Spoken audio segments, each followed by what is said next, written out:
We've been to so many places lately. What do you say we take a day off from adventuring and just find somewhere nice to relax? Let Paimon think. Where are some nice places we could go? Oh, why don't we pay Cloud Retainer a visit at Mount Outsong? It's been a while since we last saw that illuminated bird. She's always the one popping up out of nowhere and scaring us half to death. So let's surprise her this time. Here we are, right outside her place. Do you still remember the first time we came here? We even brought offerings and everything. And when we told her that Rex Lapis had been assassinated, she immediately threatened to squash Liyue Harbor. Paimon thought she'd be impossible to get along with. But now that we've spent some more time together, she's really not like that at all. We probably don't need to bring any offerings now that we've gotten to know her pretty well, right? Still, Paimon's got some snacks around here somewhere, so if she really wants something, we can just use that. Huh? Traveler, did something catch your eye?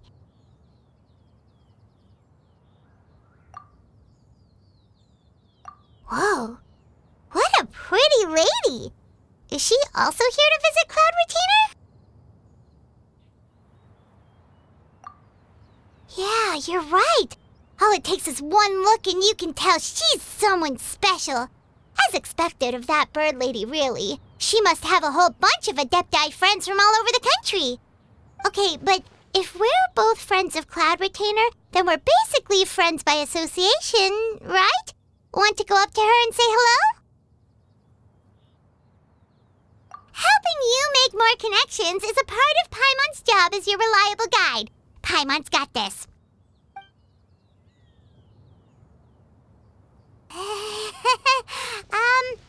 Hello?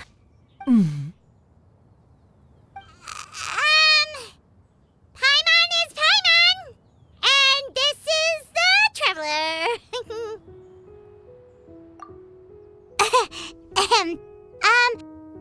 Paimon doesn't think we've met, but we're also friends of Cloud Retainer. May we have the pleasure of learning your name, Madam Adeptus? You two... What is this tomfoolery? Has this shift in form so clouded your eyes that you no longer recognize one anymore? Wait, you're... Huh? You're the illuminated bird? But you look... human! How did that happen? Oh, donning human form is scarcely any test of one's abilities. As for your confusion, one merely had no reason to indulge such inclinations before. So, you're indulging now because? Well, one has made plans to pay a visit to some disciples at Liyue Harbor. Taking on a human form for such a trip is simply a way to make matters less conspicuous. You? Worrying about keeping a low profile? You're the one who likes to pop up out of nowhere all over the place. In fact, Paimon can think of several examples. Like last year, when you suddenly appeared on the top of a roof without any warning. Or...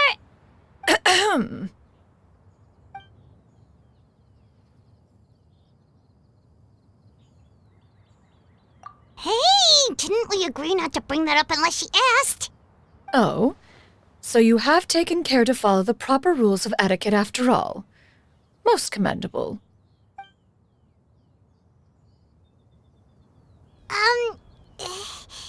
Well, this is all Paimon's got. You don't mind, right? One has never found oneself lacking in basic comforts. On the contrary, it is the gesture that one values above all else. So long as you've shown proper respect and consideration, the quantity or quality of the gift is but a trivial matter.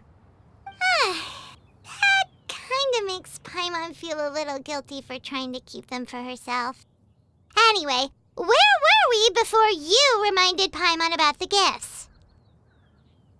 Ah, right. So by disciples, you must mean Ganyu and Shenhe. It's also been a while since we last saw them. Maybe we can come too. One planned to extend the invitation even if you had not raised the matter yourself. Shenhe and Ganyu should be quite pleased to see you again. However, one would first inquire as to the reason behind your visit here. You have cause to seek one's company? Yeah, we just found ourselves missing you and wanted to see how you were doing. We were hoping you'd tell us one of your stories. Who knew we'd run into your human form while we were at it? Is that so? If there are no urgent matters at hand, then let us make haste for Liyue Harbor. Ganyu is likely still working at Yuehai Pavilion, so that shall be our first stop. Sounds great! Then let's all go to Liyue Harbor!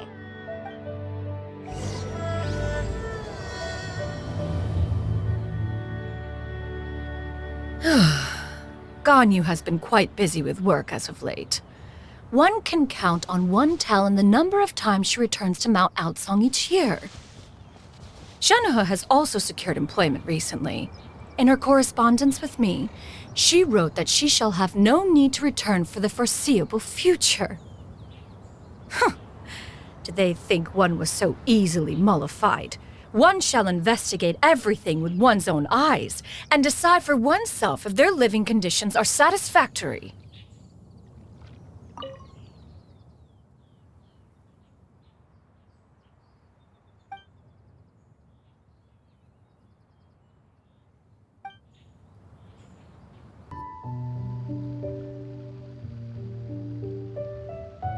We're almost at Weihai Pavilion!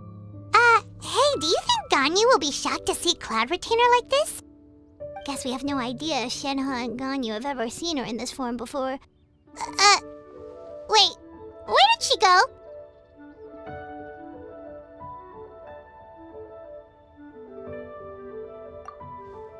Why are you just standing there, Cloud Retainer? Quietly now. One shall stay here. You two can go and meet with her. But why? Isn't it better if we all go together? If one were to proudly proclaim one's presence, Ganyu would surely profess herself otherwise unoccupied and drop everything to attend to one's visit. One fears that would only result in her staying up all night to make up for lost time. One does not wish to trouble her. Conversing vicariously via you two shall suffice. Do remember to inquire as to her recent well-being. Again, do not mention one's presence here. Fair enough. Makes sense. All right then, we'll just pass on your regards and... Cloud Retainer? Oh, busted. Is that lady someone you know, Miss Ganyu? She is indeed. I'm sorry, Huixin, but could we delay the upcoming meeting for a little bit? I believe my schedule today is quite full. Although, perhaps I could move some work to later in the evening. Oh, not to worry, Miss Ganyu. I'll make the necessary arrangements right away. Thank you, Huixin.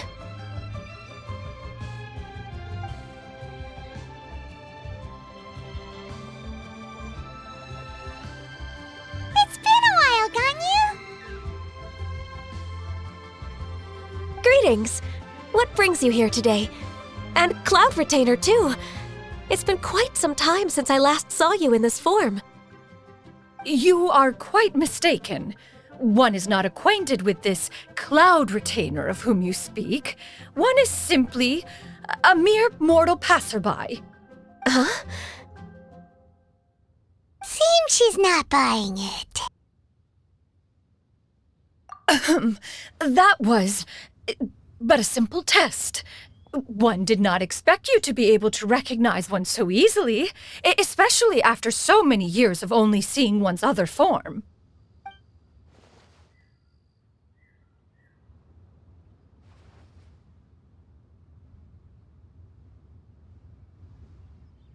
But recognizing you is, my responsibility as your disciple. An apt observation.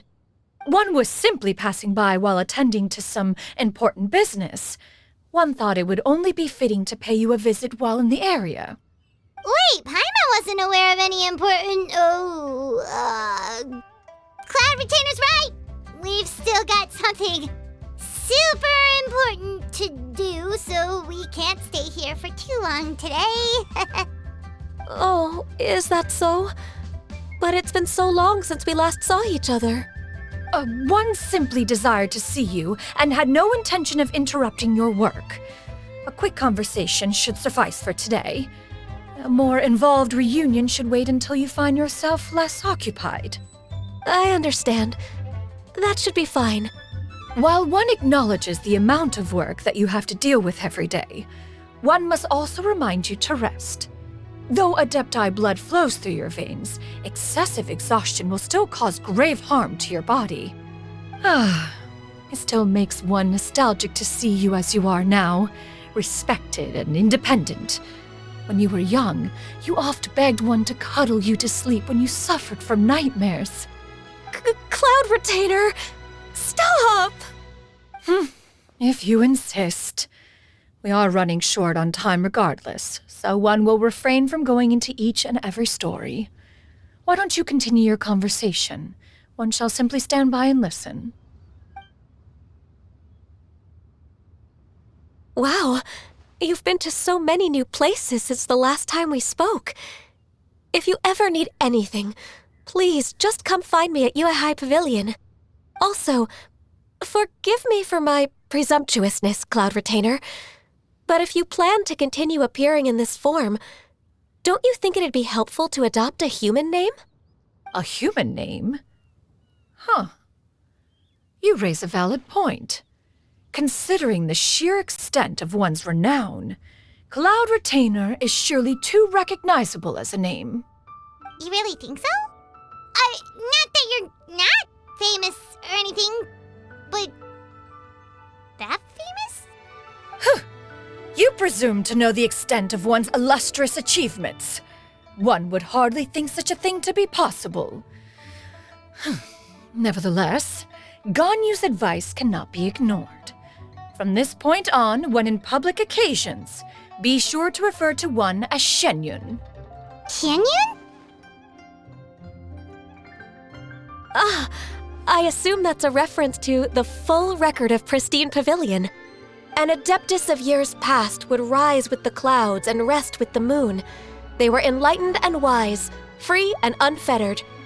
The writer referenced Master's name to describe her carefree and spontaneous nature. Oh, that sounds super cool!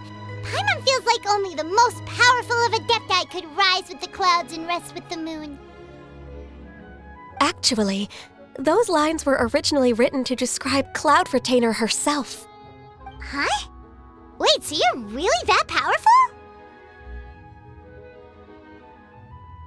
And what of it? Did you truly take one to be nothing more than a bird of bigger than average size? Not exactly.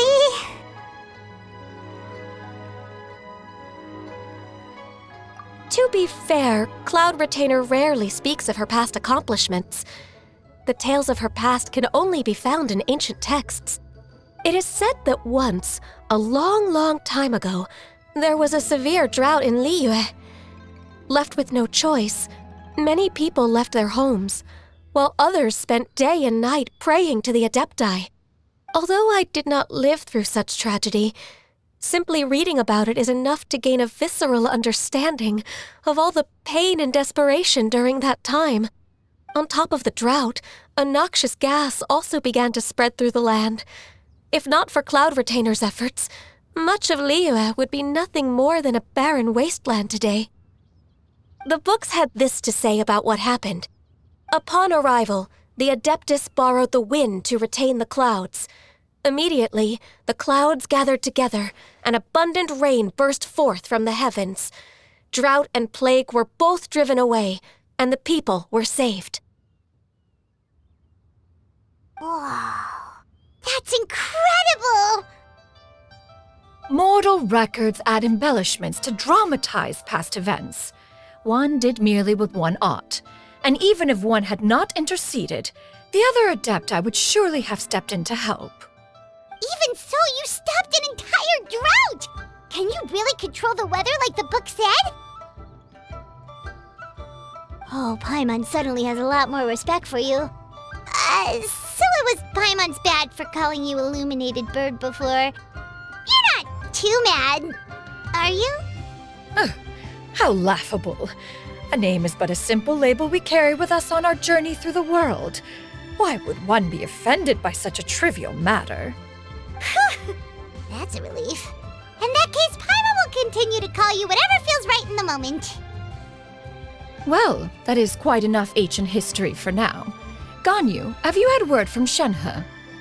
One has heard that she procured a job recently. Have you any thoughts on her workplace? And what, pray tell, of her monthly remuneration? Moreover, does she find herself overly inundated with work? Is she allowed time off during Lantern Rite? That is a lot of questions. There is no cause for concern, Cloud Retainer. I introduced Shenhe to her employer personally. Wanmin Restaurant's business has been booming recently. So, with Chef Mao being swamped with customers, and Xiangling still off and out in search of new recipes, I introduced Shenhe to staff the restaurant. I see. Most excellent indeed. One has had the pleasure of being introduced to that family. Xiangling is kind and astute, while her father is loyal and reliable. One has no cause to believe that they will make Shenhe's work difficult. Now, it is almost time to partake in the victuals of noon. One shall visit Wanmin Restaurant in person and see how Shenhe is doing. Huh? But didn't you just say that you had something important to do?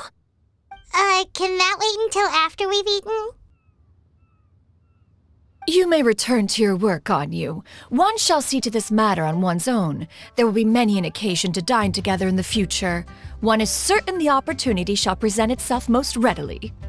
Of course, Cloud Retainer. Please take care. Traveler, Paimon, I'll see you some other time. See you around, Ganyu! Whew! Paimon was pretty quick on the uptake there, don't you think? As soon as you mentioned important business to attend to, Paimon realized that you were just looking to cut the conversation short and not take too much of Ganyu's time. Is Paimon right? No, in fact, it was not an excuse. One is indeed visiting Liyue Harbor for an important purpose. Wait, for real? The moment is not yet upon us. Still, the truth will be revealed to you in time. Huh. She really seems to be playing up the whole mysterious Adeptus thing right now. Is it because we just heard that cool story about her powers?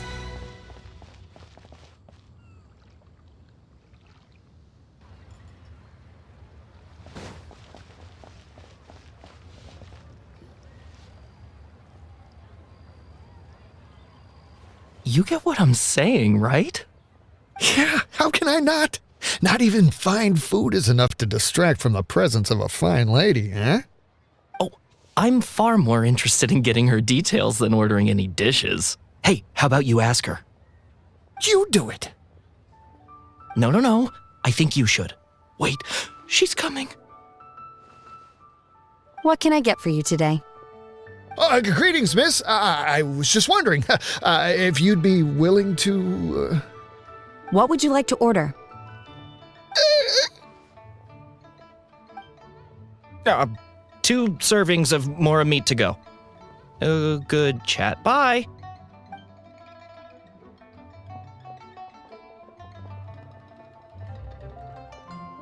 Shenhe!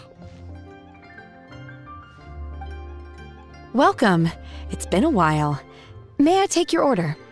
Don't welcome us as guests and greet us as old friends in the same line. It's weird.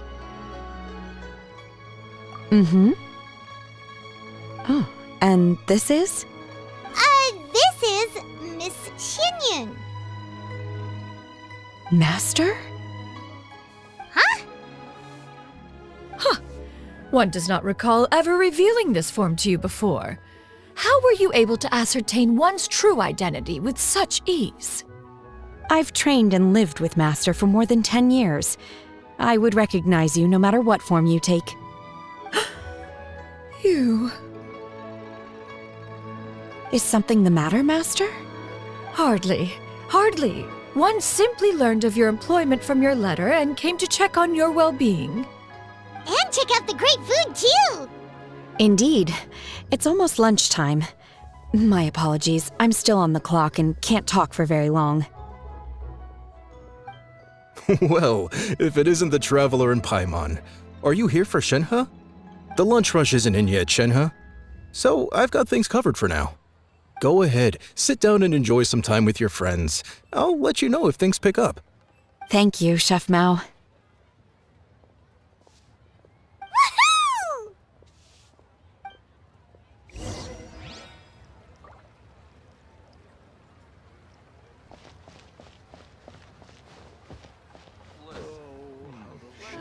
Cheap and tasty chop suey!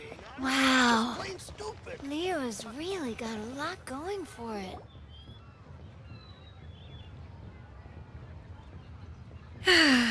It is just as one expected. The owner of Wanmin Restaurant is indeed a most reasonable and accommodating human. Still, the work here entails dealing with quite a varied group of people. Has this been difficult for you, Shenhe? It's been manageable so far. I sometimes run into strange people, but I have figured out a way to deal with them. Seems like you've been making progress. So by dealing with them, you mean... First, I try to talk sense into them. If that doesn't work, I threaten them with violence. At this point, they usually decide they are in favor of a civil conversation. How should Paimon put this? Oh, a sensible plan. One is gladdened to see you integrate so well into human society. And you, Master? How have you been? Simply marvelous. Though Mount Outsong has scarcely enjoyed your presence recently, one has hardly found the pleasure of one's own company to be lacking. I see. Oh, just as expected of Master.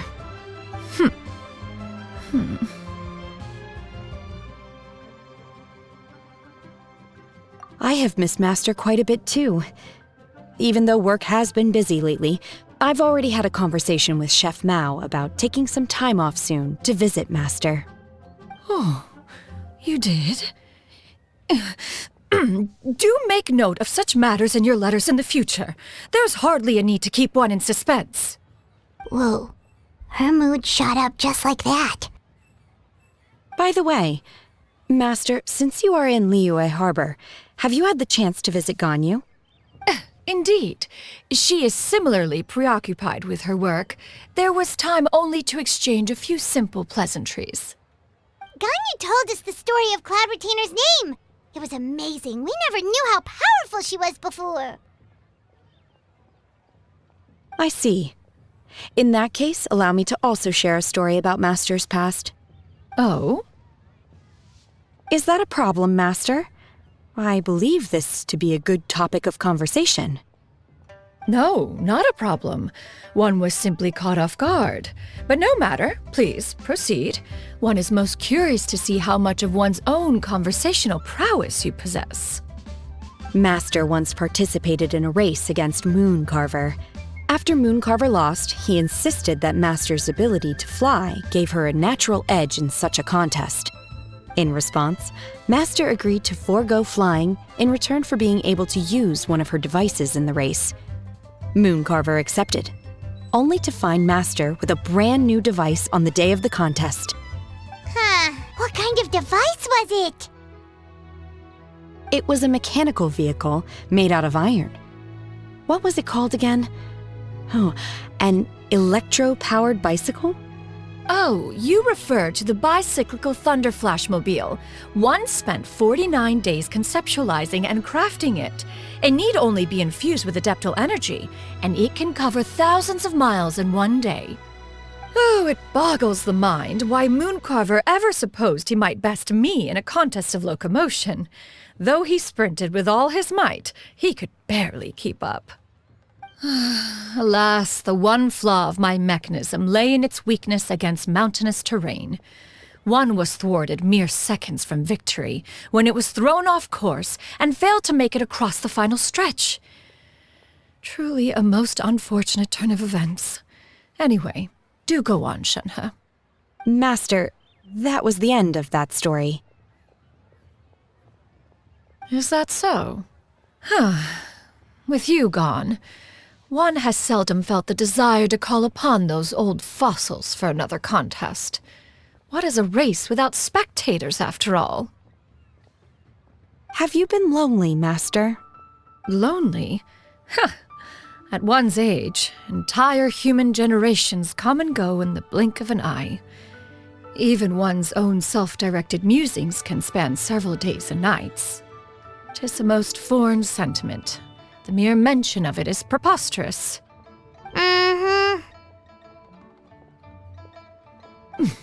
What is the reason for that look upon your face? It's nothing. It's just... Well, Paimon gained a lot of respect for you after listening to that story of you summoning the rain and everything. But all it took was a few words out of your mouth and it's like you're back to being that illuminated bird again. Paimon's just a little bit confused. Which one of the two is the real cloud retainer? To me, they are both, Master. One is the master that's widely revered by the people, while the other is the master that I respect and adore. One finds oneself exalted yet again with sweet words of praise and flattery of a most extravagant nature. You chose to exalt one with your words, yet you refuse to grace Mount Outsong with your presence for any extended period of time. One would almost question the sincerity of your estimations. This is not to say that your words paint an inaccurate picture. One has always lived by a single ideal. Eschew all action and abide by no rule. One does as one pleases and speaks as one pleases. Others may critique or praise as they see fit, yet one places little weight in such judgments. She got 2 sentences of flattery from her disciple, and it's as if her ego is about to burst. Do you have any empty tables?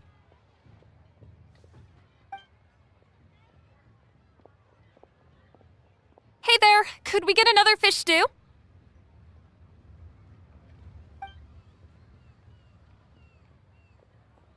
I'm hearing more guests come in. I should get back to work. All right, good luck with the lunchtime rush, Shenhe. I'll try my best.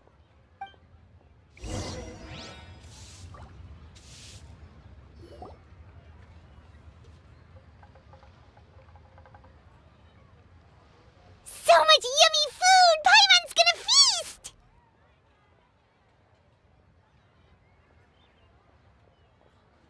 One is fond of all kinds of delicacies and delights in a multitude of flavors. The dishes here demonstrate no shortage of culinary skill. Their unique flavor profile has left one more than satisfied. In fact, one has been struck by quite the fit of inspiration. One has already begun to conceptualize the next generation of supreme cuisine machines.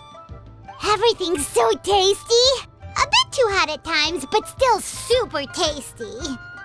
I'm sorry, miss, but our tables are full. Shall we try somewhere else, Granny? But it smells so delightful. Can we really not eat here? My poor legs can't go on for much longer. Well, you could always check with some of the other guests and see if anyone's happy to share a table. Okay, I'll ask around.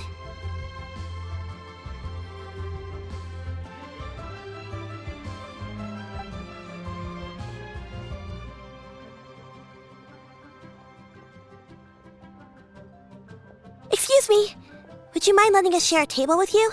There are no empty tables left, so...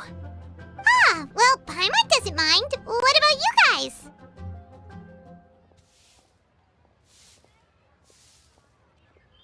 Great! Thanks so much. My name is Xiyu, and this is my granny, Yuendai. Granny? Yep. Is there something wrong with that? No, Paimon's just a bit surprised. She looks so young. Yeah, a lot of people compliment Granny on her youthful looks, but she's actually much older than she appears.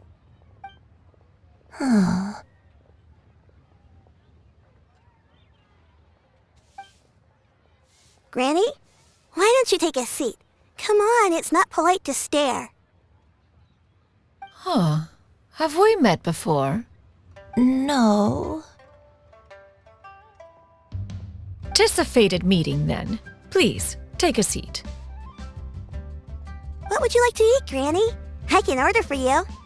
I want braised earthworms. They always pop up out of the ground after a rainstorm. No, not this again. Granny, there's no braised earthworms on the menu. Braised earthworms? Well, that sounds weird. Do people actually eat that? Right, that's what Paimon was thinking too.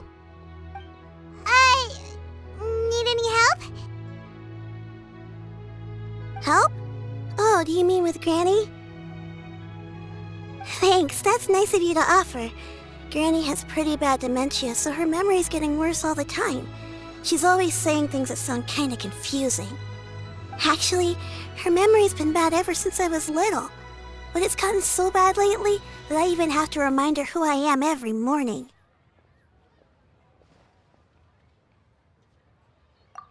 They died young. It's just me and Granny now.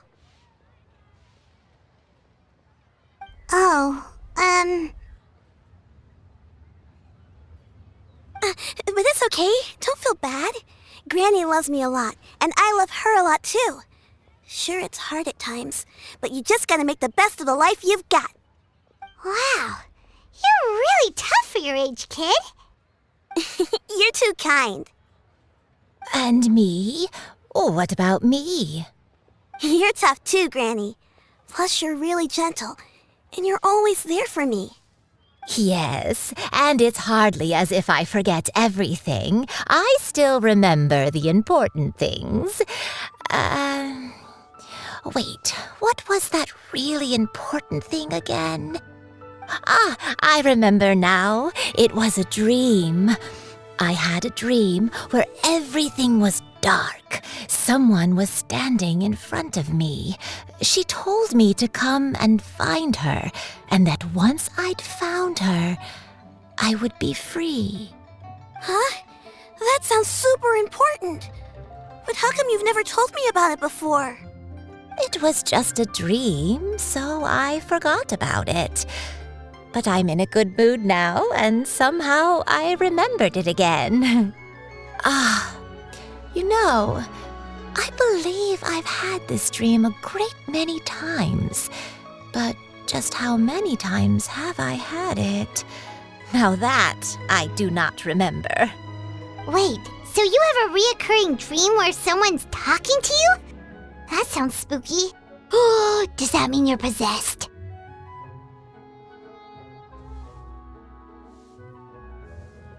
Unlikely. Her eyes are clear and her breathing remains calm and level. One sees no signs of possession. Are you sure? Who do you take me for? Is one not an adept? Am I not an expert?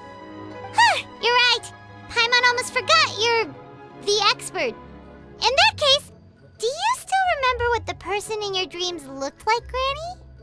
Not anymore. Although, I have a sense that she looked rather like me. But not as I am now. My younger self. A younger version of Granny? This is just getting weirder and weirder. What is going on here? As one said, fate must have brought us together. You may leave the situation to me. Are you sure?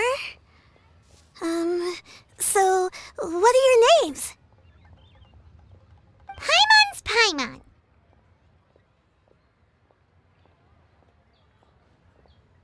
Just Xianyun is fine. Thank you all so much for offering to help. But first, I'm sorry for asking, but, how do you want us to pay you back? Oh, we don't need any payment for this. Thank you so much. You're welcome. But Miss Xianyun, What exactly can we do to help out this granny? All we have to go off is that dream. Where do we start? That is elementary. Since her dreams portray her younger self, then we shall retrace the steps of her youth. Once we have revisited those places, her memories will likely return. Sounds like a plan.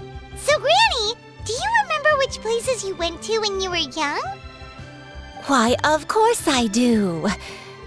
The heavens above, the earth below, the wispy clouds, and the emerald mountain streams. Okay, taking that as a no. I might have an idea.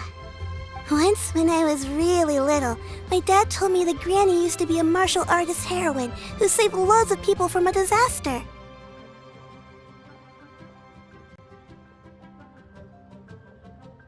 If it's true, then maybe they wrote about it in the history books or something.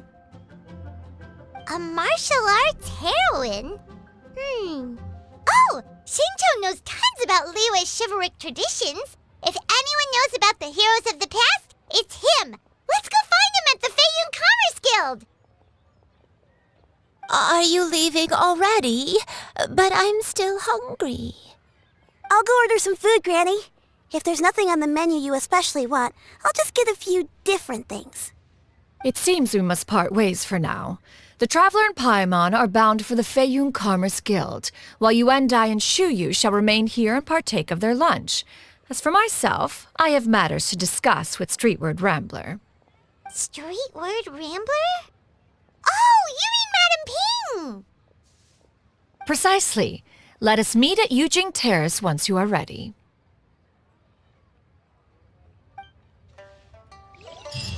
I've always wanted to try this Everyone, place. please, eat to your heart's content.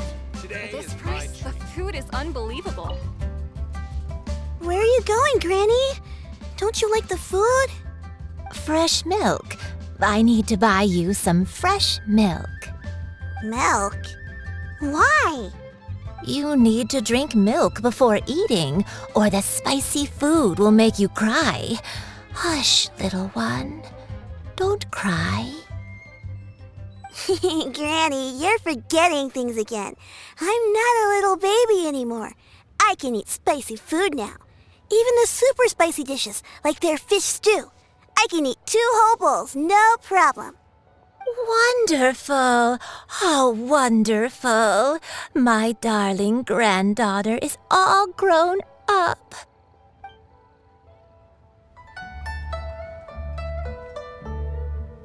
Everyone, please, eat to your heart's I should get paid in another few days. Shall we take the opportunity to go out and have some fun?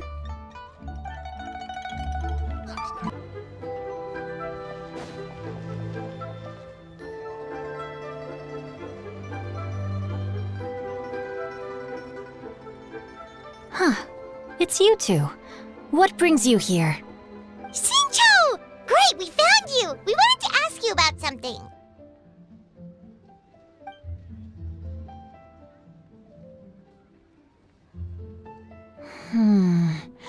That's not a whole lot of information to go off of. I don't know if I can say for sure.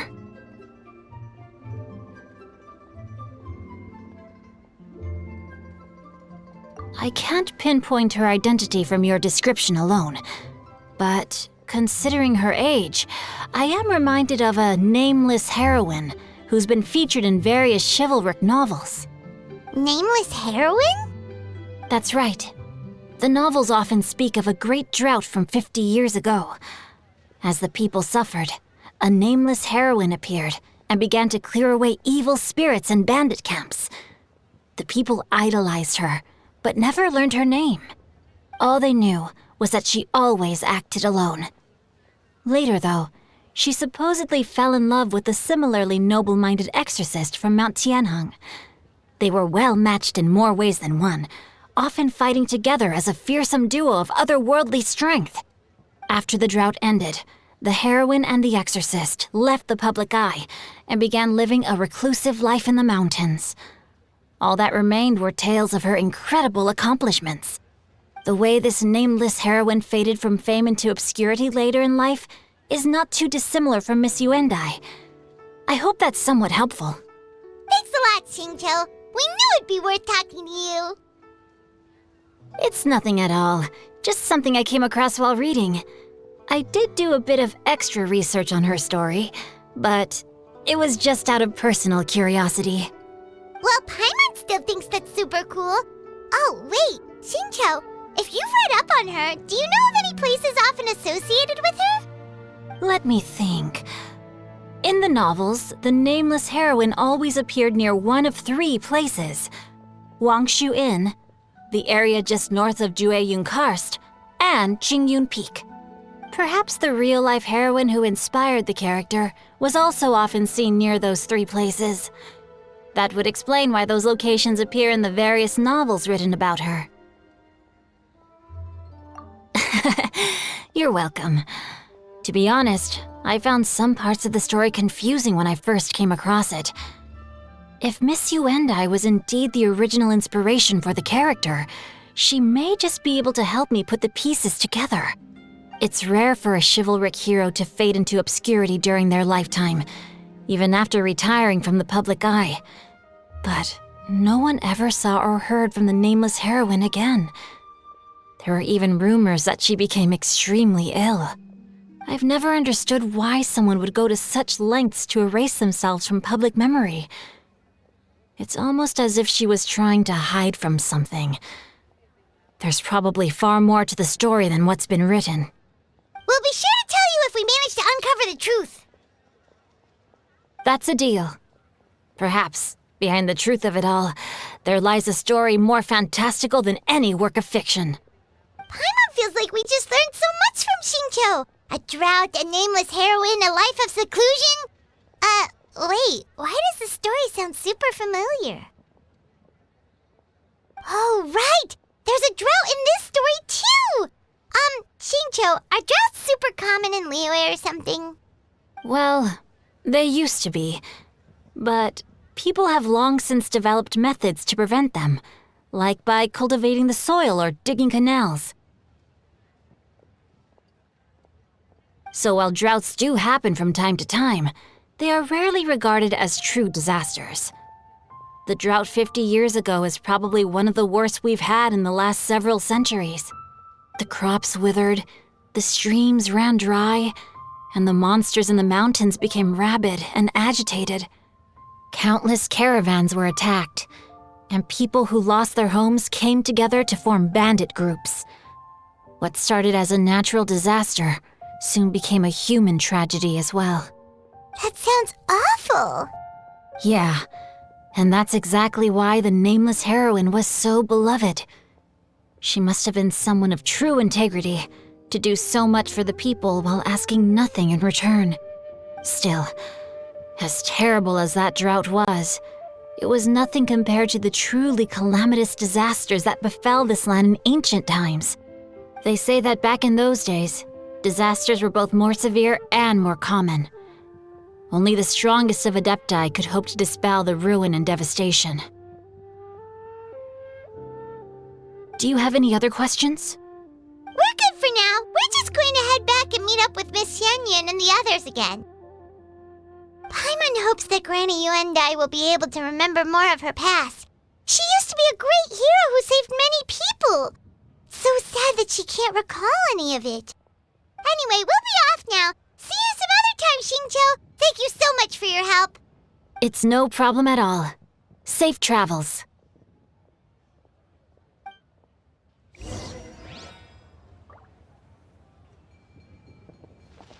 Time erases everything. Even the greatest of heroes will have their legacy reduced to the small fraction of their deeds that were committed to paper.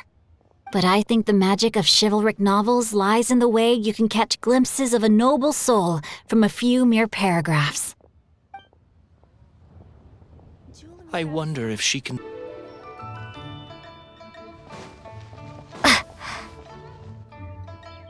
I have recorded the tune that you requested. I hope it will be of help to you. Oh, thank you. Straightward, Ping, what has amused you so? Oh, it's no serious matter. I was just reminiscing about the last time I saw you in this form. Time has wrought such change in this world, and yet you appear just the same as ever.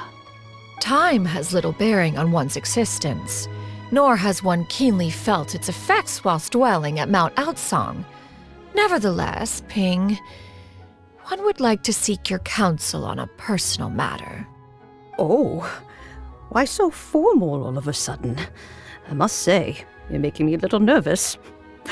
What is it? Well, the inquiry is as such. Approximately how much more would one need to afford a comfortable life in the harbor, not unlike the one that you yourself lead? It does not require as much as you may think. Still, do you mean that... Cloud Retainer, Madam Ping! What are you two talking about? Nothing save for some trivial matters. Have you unearthed any useful details?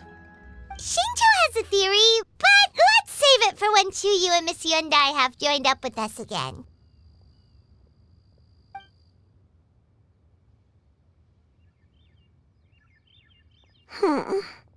Do not be troubled, young lady. Here, have some tea. Thank you so much. What do you think, Chuyu? Does it match up with what you know of your granny? According to the story, the nameless heroine eventually fell in love with an exorcist from Mount Tianheng. Maybe that's my grandpa. I don't have many memories of him, but there was this one time I found a box in our attic full of a bunch of weird sigils. I think so too. Granny might remember something once she's returned to a familiar place. What marvelous tea! I can taste the dew's sweetness in this cup. It's as if I was taking a stroll in the mountains, thoroughly one with nature and at peace. Is that so? Then please drink as much as you like. There's no need to hurry. At our age, it's always nice to slow down and take the time to appreciate pleasant conversation among friends. Thank you.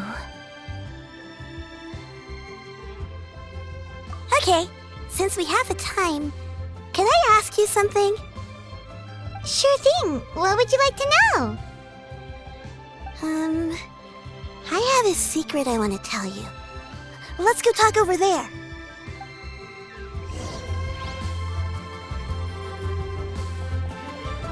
You can taste the sweetness of the dew? It's just a feeling. The sensation of stepping out into the mountains on a cool morning, gazing upon the small droplets of water hanging from the leaves, and feeling the sweet stream of water soothe a parched throat with every swallow. It's a sense of calm and serenity, one that stretches on and on until days become weeks, weeks become years.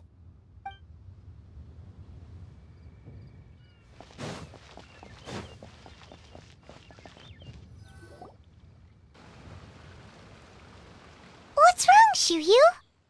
Well, I've been kind of meaning to ask ever since we started talking in the restaurant, but are you guys all adepti in disguise? Oh! About that. Well, you guys just seem super special. Plus, I think I might have heard Miss Xianyun call herself an adeptus. Oh, must have been a slip of the tongue. Xianyun, since you were the one who, misspoke, maybe you can explain to Chuyu here what you really meant by that. One is indeed an adeptus.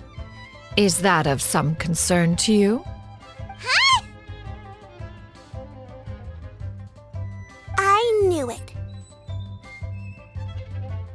Well, one time when I was a little kid, I saw a pure white illuminated crane. I had this super high fever, and Granny wasn't around. I was feeling all icky and gross. But then this snowy white crane flew down from the sky. She put me on her back and flew me to her cool Adeptus house and fed me some sort of magic potion. When I woke up, I was already back in my bed and my fever was gone. I really wanted to thank her, but I was too sleepy to stay awake, so I never got the chance.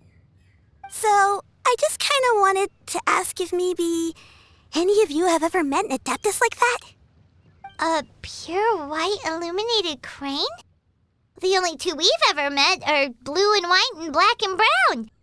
Have you ever met one that's pure white, Cloud Retainer? Never has one met an Adeptus with such features. One surmises such a description is but a hyperbolic embellishment that oft results from narrative accounts. That's weird. Was it really just a dream then? Well, even if it was just in my head, it doesn't matter that much anyway.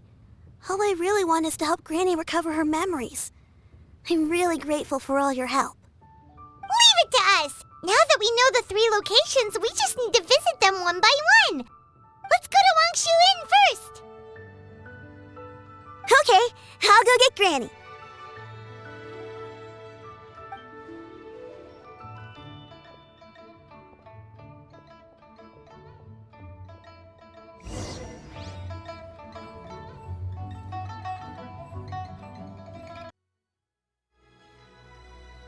Wangshu Inn. Wangshu Inn. Do you remember this place, Granny? Yes. The fish here is very delicious, and if you look out into the distance, you can always spot a bird that's been left behind by its flock. I believe I used to have a room here. It had a window. Yes, I spent a lot of time looking out that window. Which room was it again? Let me look. I'll come with.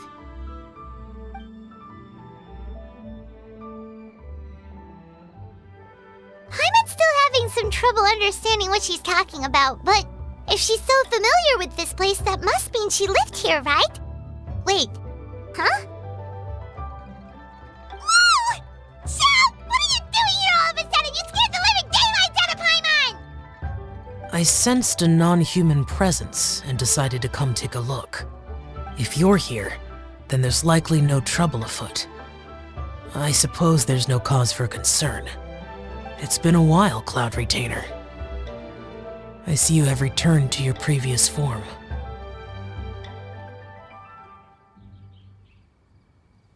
I have indeed.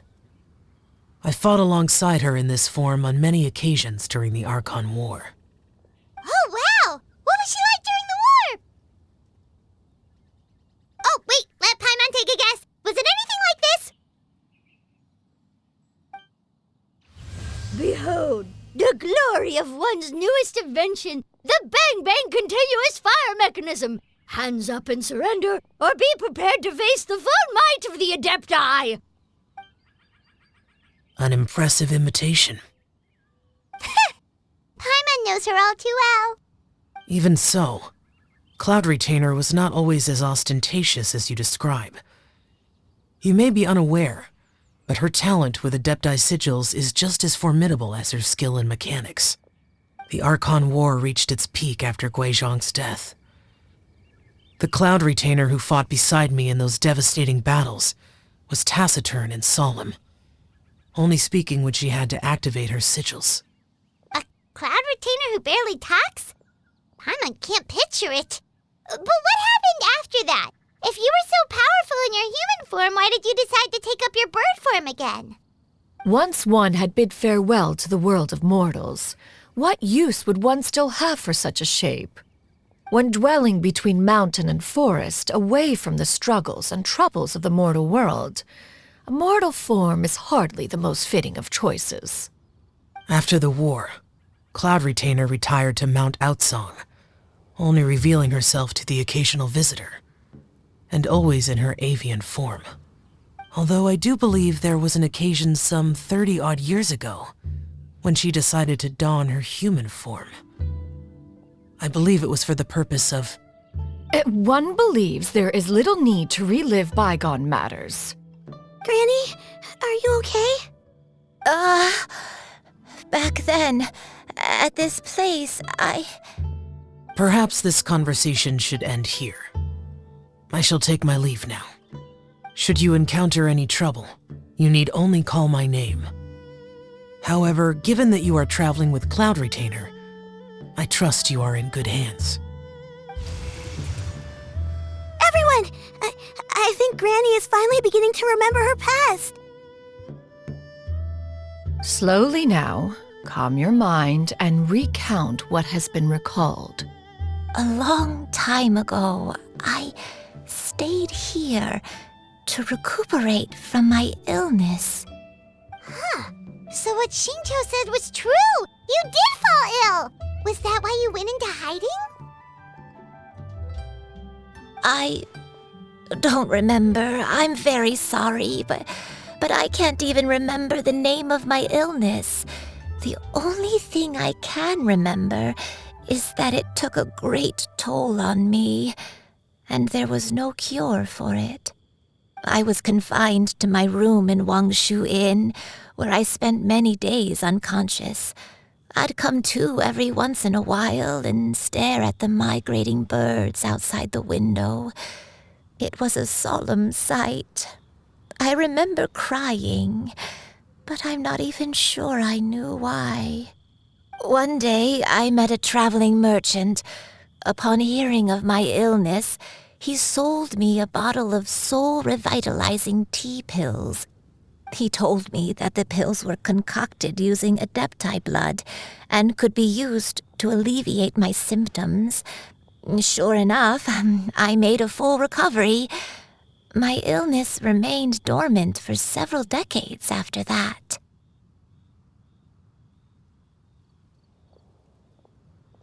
Wait, but if your illness remained dormant for several decades, are you saying that what you're going through now is just a relapse of what happened all those years ago? And it was all thanks to the pills that you managed to keep the symptoms in check? Paimon's brain kinda hurts. Do you remember anything else? I'm sorry, I don't. Oh, if only I wasn't so useless. Hey, you're not useless. You've done so much for me. Watched me grow up. Raised me. How could you say that about yourself? Oh, fret not, dear child. Granny was just a bit frustrated. That's all. The recovery of a person's memories is a gradual process. Finding pieces of one's past is always superior to not finding anything at all. Let us make haste to the next location. Next location. Oh, why don't we go to the area north of Dwayun Karst next? There isn't really a landmark there, so where should we start? Oh, Paimon's got it. Let's check out the houses in the area first. After all, if she was there for any length of time, then she would have stayed somewhere, right? Oh, Paimon's really got her thinking cap on today. At this rate, we'll recover all of Granny Wendai's memories in no time.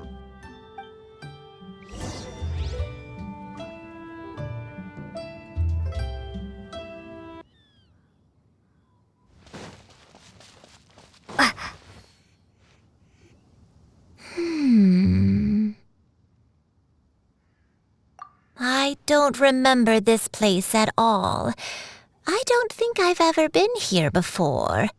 Still, I was thinking, this place feels perfect for a game of hide and seek. Huh? Why a game of hide and seek? I'm not sure.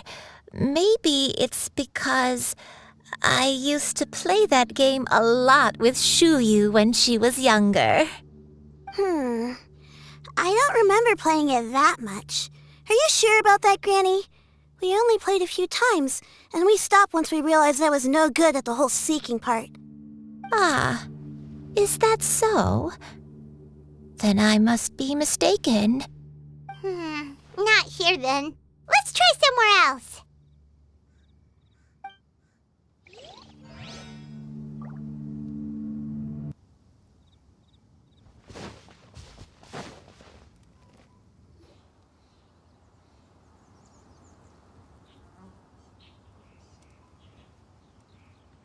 Paimon sees an abandoned house! Why don't we take a break over there? This place. It's...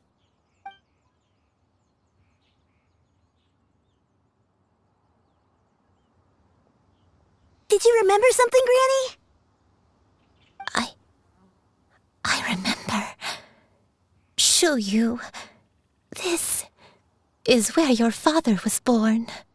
It was a moonless night. I had been injured, so your grandpa was supporting me.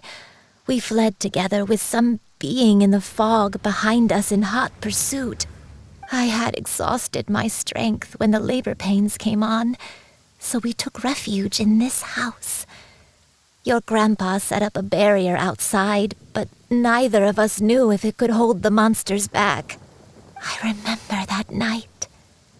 I remember falling to my knees, reciting a prayer over and over. I alone am the source of this sin.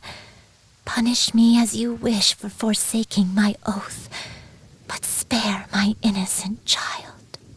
Sin? Oath? Did you do something wrong? I don't know.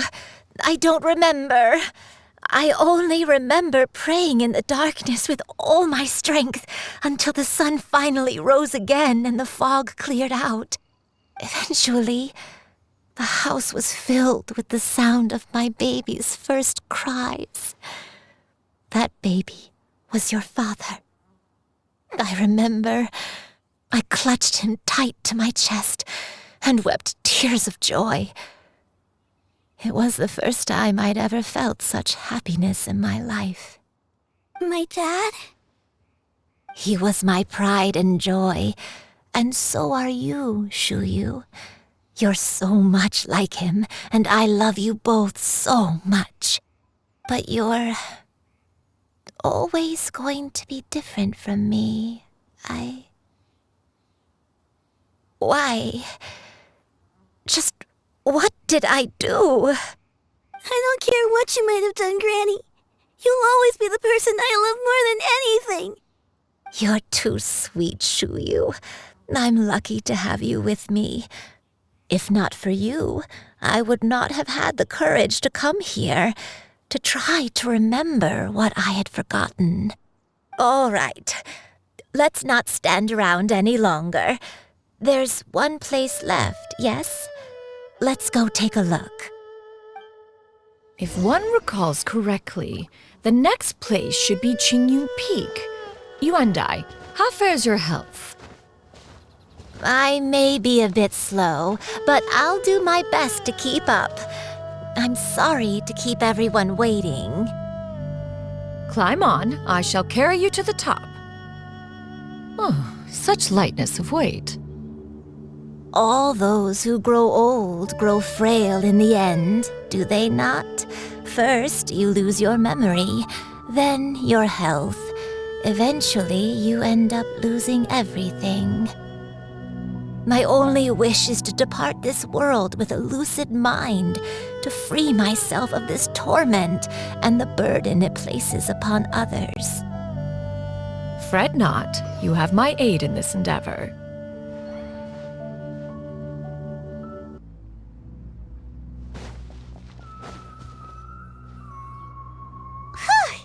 We're finally here.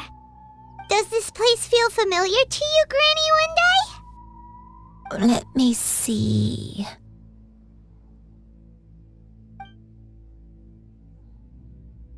How strange. Have I lived here before? When we were at Wangshu Inn and the abandoned house earlier, though I couldn't remember everything, I still felt a sense of familiarity. I could easily picture myself in those places. But here, I don't have that feeling. Perhaps I did come here in the past, but it just didn't leave a strong impression on me. But did the stories get it wrong then? Yeah, that's true. But they're also the only thing we have to go off of. Paimon was hoping this place would jog Granny Yuendai's memory just like the others. I'm sorry to disappoint you too. It's all right. We're not going to give up yet. We'll figure something else out. Just you wait. Thank you. If only I could remember. Huh? That way. What's that mountain? Oh, let Paimon look! Huh? Isn't that Mount Outsong? Looks like we've come full circle. Mount Outsong. Mount Outsong. Granny, are you okay?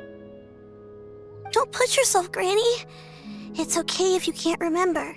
You shouldn't do something that makes you sad. Mount Outsong, What am I really? Mount Outsong holds some familiarity to you? It does, but I can't go back. Are you feeling unwell? My head, it feels all heavy and dizzy. What is wrong with me? Cloud, Miss Xianyun, is there anything you can do? Let us go to Mount Outsong. But... Fret not, all will be well.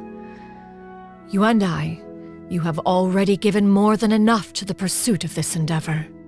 You may leave the rest to me. I've prepared something that can aid you in suppressing the fear in your heart and restoring your lost memories. It currently resides at Mount Outsong. Wait, really? When did you do that? I never leave anything to chance. All will reveal itself when we arrive.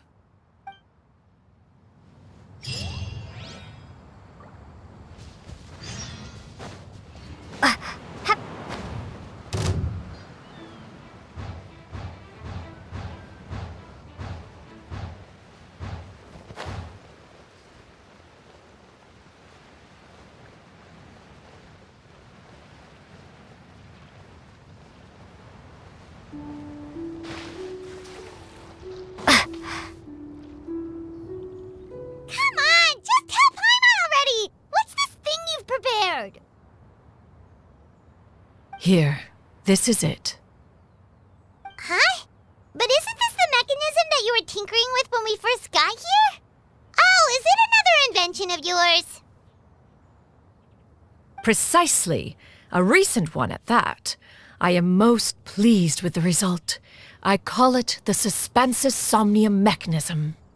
It periodically releases a soft breeze, which when paired with a gentle adeptal tune, can help the listener subconsciously relax and even enter a semi-hypnotic state.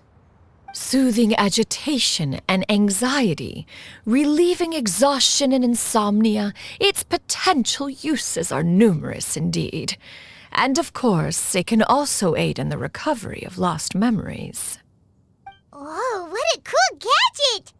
But if you had it all along, why did you keep it to yourself until just now? We could have come to Mount Outsong right off the bat and saved time on a lot of floating. How preposterous.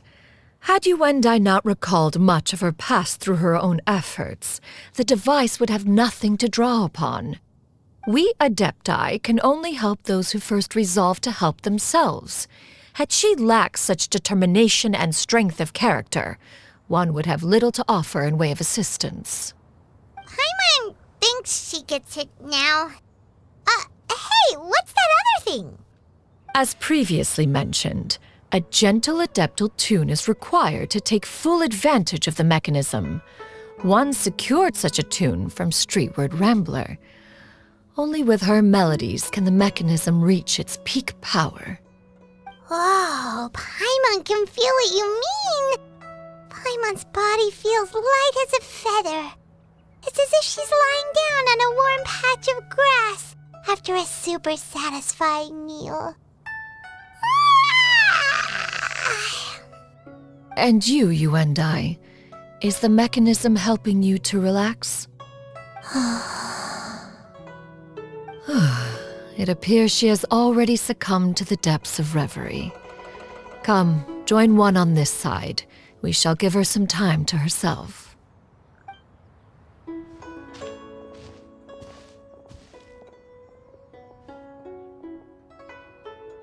The drought is over. But why do you look like you want to cry? The potion. It's nearly run its course.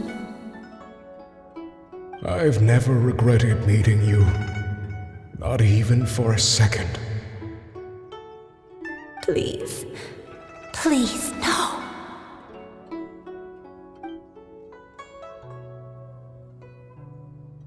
Have you forgotten? This is the world you left behind.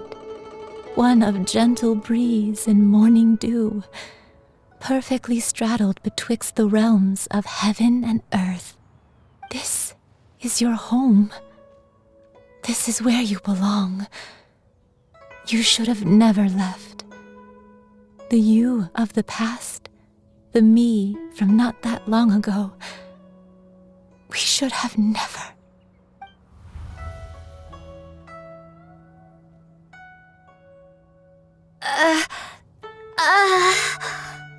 So that is the truth. No wonder this place is so familiar. Granny!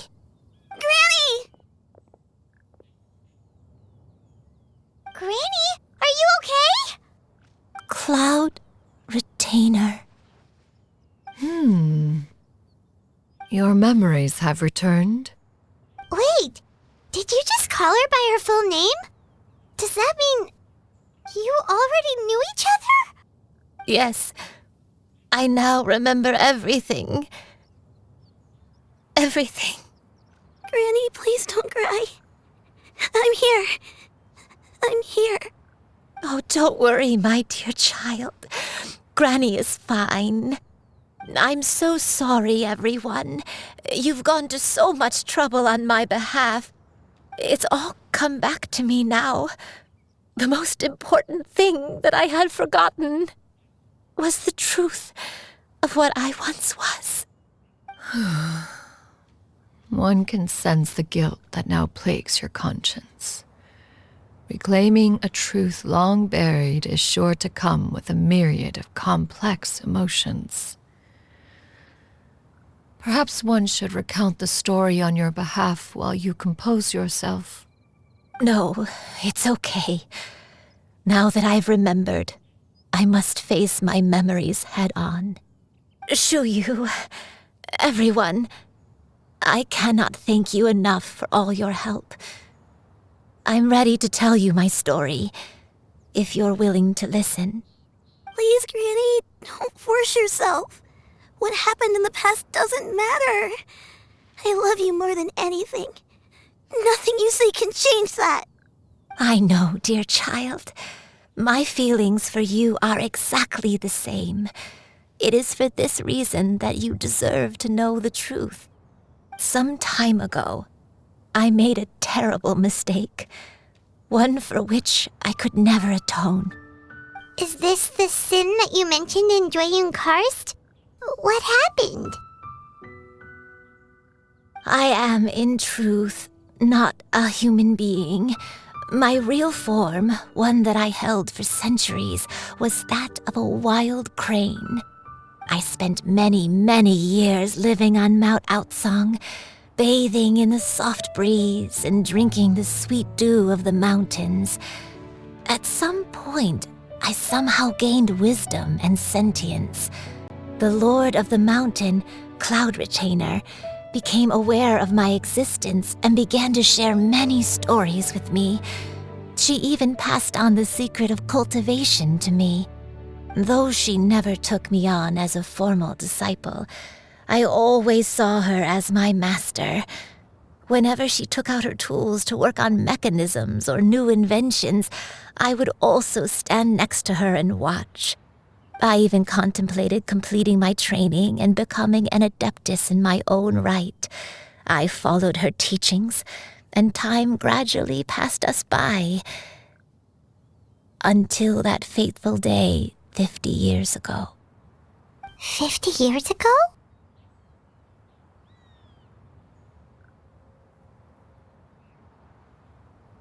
That's right. Master regaled me with many stories of her past deeds. From them, I learned how she had saved people from a similar crisis in the past. She was the one I looked up to the most. More than anything, I dreamt of becoming an adeptus like her. I wanted to travel the land like she had, relieving suffering wherever I went. But I was still far from being a real adeptus.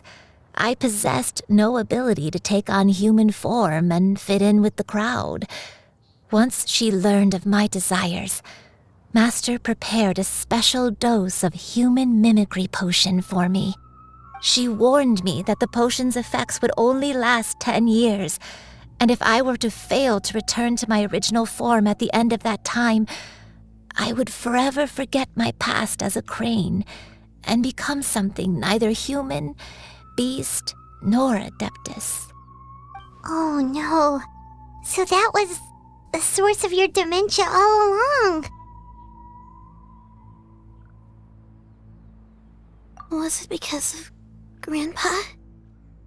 Indeed, I fell in love. Though he was human, he had spent his entire life training on Mount Tianheng. When we met, it was not only my first foray into the world below, but his as well. Although clumsy and impulsive as he was, you'd think he was the real strange bird among the two of us. But still, just like me, he cared deeply about the world and wanted, more than anything, to cleanse it of all pain and suffering. I could not help but fall for him. But my time continued to tick away. Those 10 years passed by in a flash. Yet I did not want to leave his side, so I...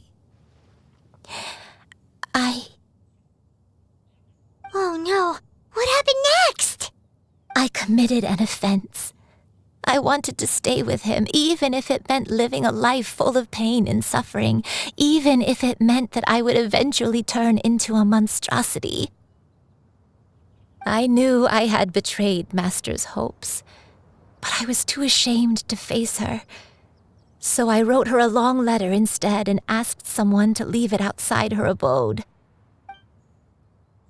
I was convinced that she would not support my decision, and I lacked the courage to speak to her face to face. In my shame, I fled and tried to hide from the world, such that no one would be able to find me again. But that was only the beginning of my troubles. I began to suffer from a strange illness.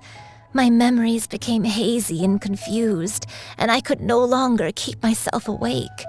I understood that my pain was caused by my refusal to return to the life I was fated to lead. Along with my memories as a crane, I soon forgot the true cause of my suffering as well. I knew only that I had committed a sin. All I could do was pray for forgiveness, even if I had long forgotten what needed to be forgiven. Looking back, I was beyond lucky to have come across that traveling merchant at Wangshu Inn. It was such a fortunate coincidence that we were there at the same time. If it weren't for those soul-revitalizing tea pills, I probably would have... Granny! What's wrong? Coincidence? Why did I ever think it was a coincidence? Tea pills concocted using the blood of an adeptus? No, it couldn't be. Master, Don't tell me. Back then, that merchant was actually... Human custom would dictate the conferral of gifts to be in order when one's progeny is wedded, would it not? Consider the pills a symbol of one's best wishes. So when I tried to conceal my name and mistakes from the world and hide myself away in perpetuity, the only person I managed to deceive was myself. You knew where I was all along. One still remembers when you were but a fledgling. You possessed a certain fondness for a particular game. You would hide yourself among a group of wild cranes and ask one to pick you out from among the flock. One found you with such ease every time. 'Tis a truth most evident. One always recognizes one's own, no matter what form they may take. Wait! Paimon's confused! So, Cloud Retainer, you found Yuendai again? But how? When? And what happened after that? Perhaps it is now time for one to recount the rest of the tale.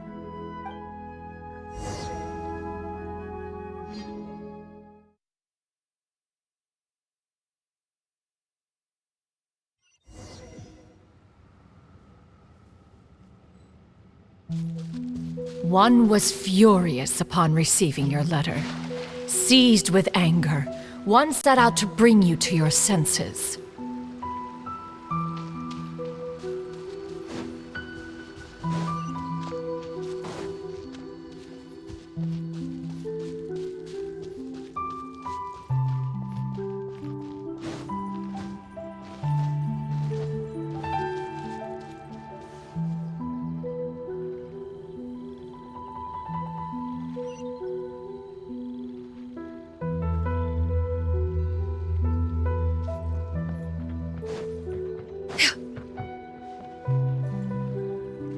In truth, one had more than a few misgivings about your chosen partner. As an exorcist, his talent was lacking. One could hardly say his skill with sigils was any better. But soon, one came to appreciate the devotion he bestowed upon you during your illness. He never uttered a complaint and rarely left your side. Unwilling to begrudge someone of such character, one decided to overlook his aforementioned deficiencies, glaring though they may have been. Wishing to grant you a life without regrets, one gathered many divine ingredients and used one's own blood to create a form of medicine. Though imperfect, it managed to suppress the more dire effects of your illness. As for how to deliver the medicine, after much contemplation, one eventually decided to perform the deed oneself. One took great care to alter one's features and select the appropriate attire. Only after meticulous scrutiny did one finally set out for Wangshu Inn. As one expected, you were most ignorant of one's true identity. You showed not even the slightest inkling of recognition. One was quite torn. Should one have celebrated the success of one's disguise, or mourn the loss of your acquaintance?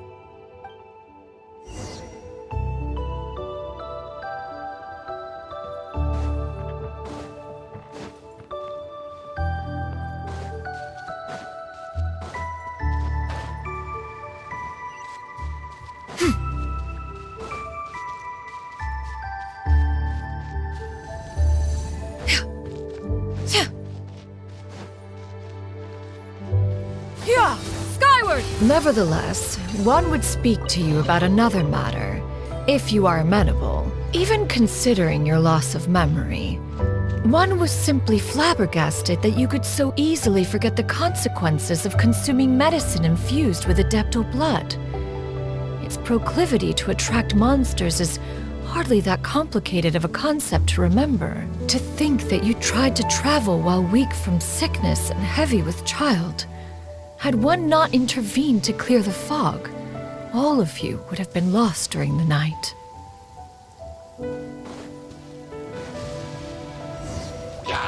Yeah! Scatter! Yeah! Ha! Ha! Ha! Scatter! Seize the skies! Yeah! Scatter!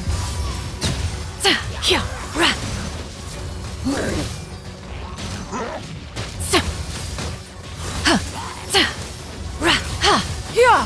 Skyward! Make way for the Adeptus!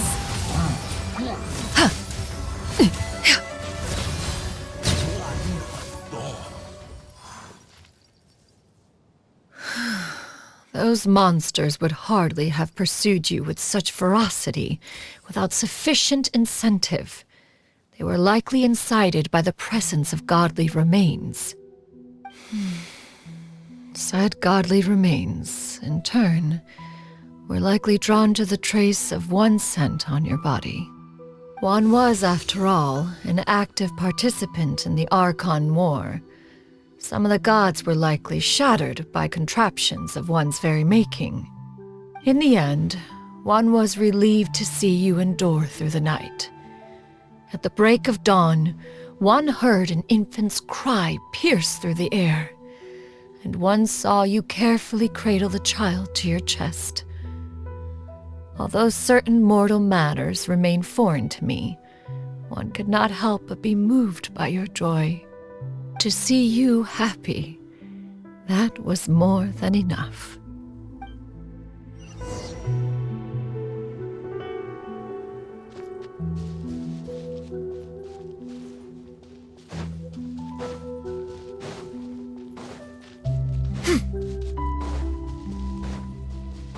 Now you should have a complete understanding of the events. Wait! But if that's true, then the crane who took care of me when I was sick must also be... Ah, one had almost neglected to recount the absurdities of that tale.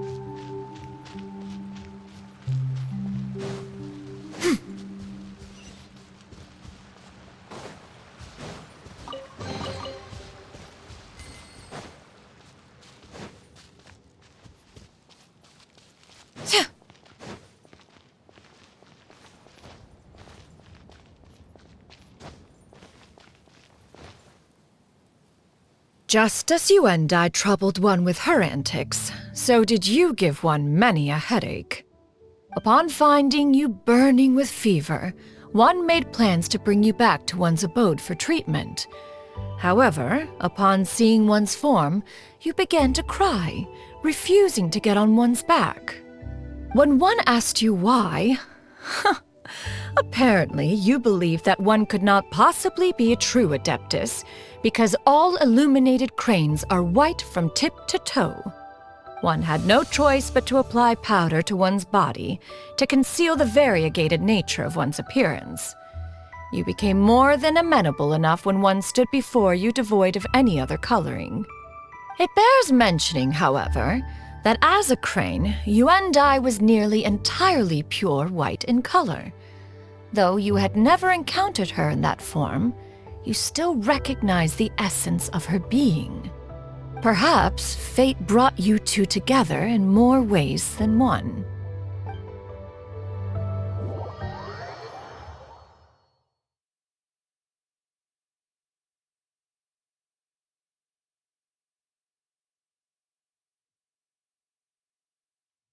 Now all has been revealed.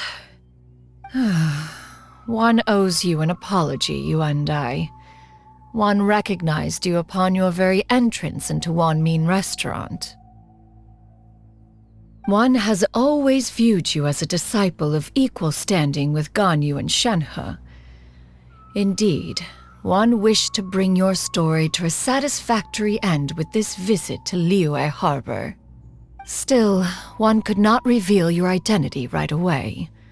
Had one simply informed you of all you had lost, all those cherished memories would merely have become the fictionalized account of another. Memories are most meaningful when recalled by those who lived through them. Would you not agree?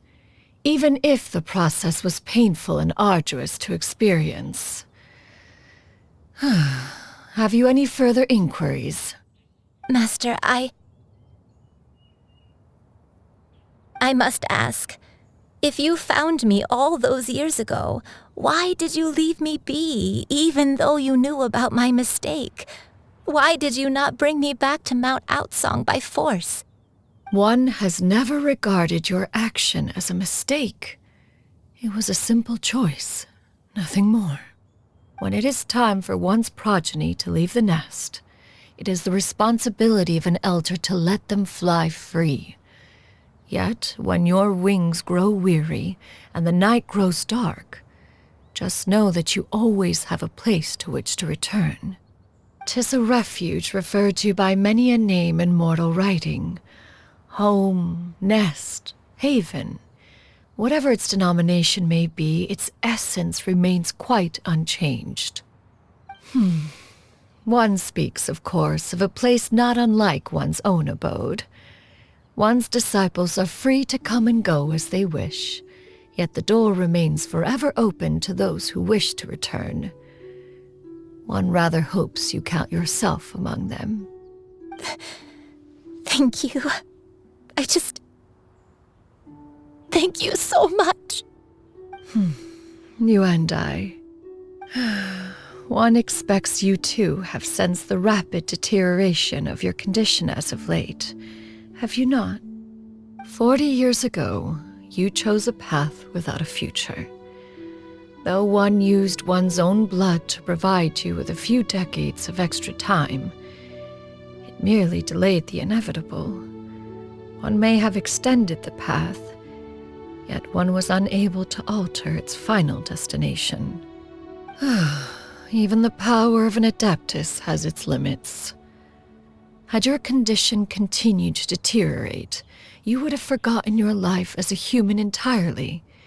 In the end, you would have turned into a creature lacking in the ability to even comprehend its own monstrousness.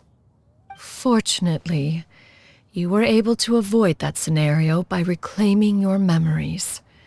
Though one sped the process along by providing some guidance, the result is entirely a reflection of your own effort. So, what's gonna happen to Granny? One will help her reclaim her original form as a wild crane. If it be fated, she may recover her sentience one day. She's gotta go back to being a regular crane, huh? Master, you've already done more than enough for me. I don't know how I could possibly repay your kindness. This is a better result than I could have ever hoped for. How much time do I have left?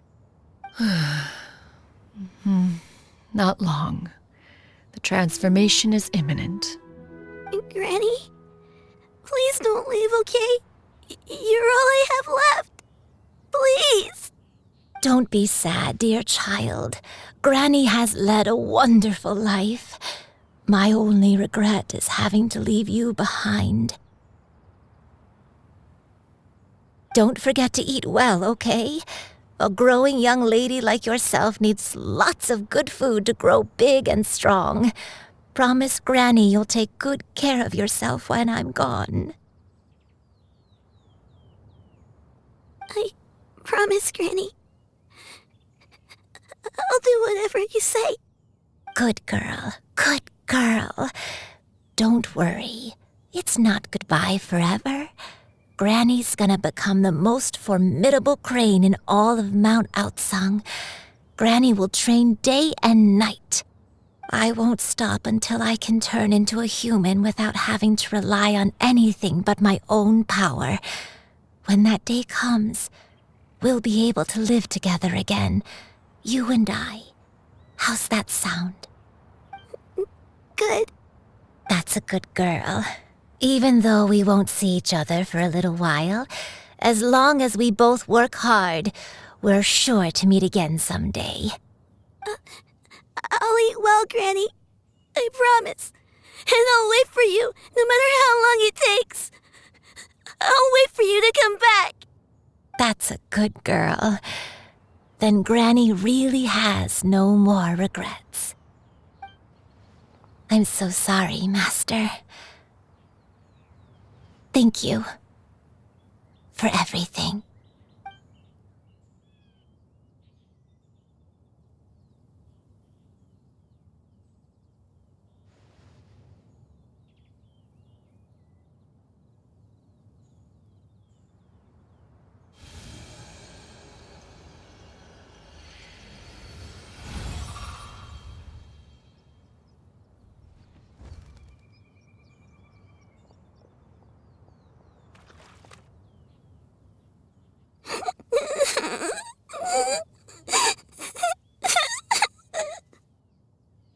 Xiu. Let her be. At her age, crying is a natural, if not fitting, response to such an event. Tears are a necessary part of maturation. Sometimes there is scarcely a better vehicle to wash away the toll of stress and misery. Now that the issue has been resolved, you should also take a moment to relax. Give yourself some time to rest. Take a nap if you must. One will wake you in due time.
We would see each other again, that our days of separation would finally end, and all my troubles would be behind me.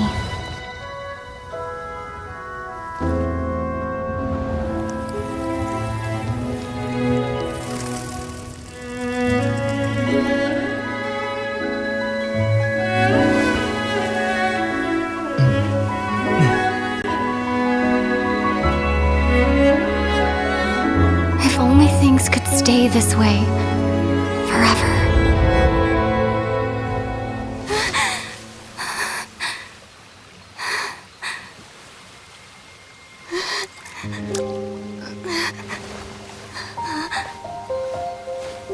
A nightmare? Curious. If you're relaxed, shouldn't your dreams be pleasant? It was a good dream. It's just...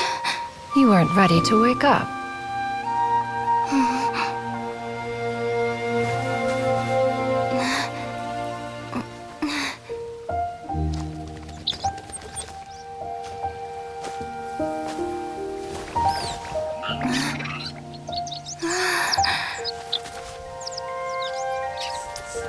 Eloquent as one may be, words of comfort are not one's strong suit. You are doing all you can. One can see your strength of will, your fearlessness in the face of danger. And so, whatever your dream may be, one believes that you shall achieve it. Of course, whenever the perils you face overwhelm you, or you become weary, one is always here for you. After all, as an elder, it is only right to look out for the young ones.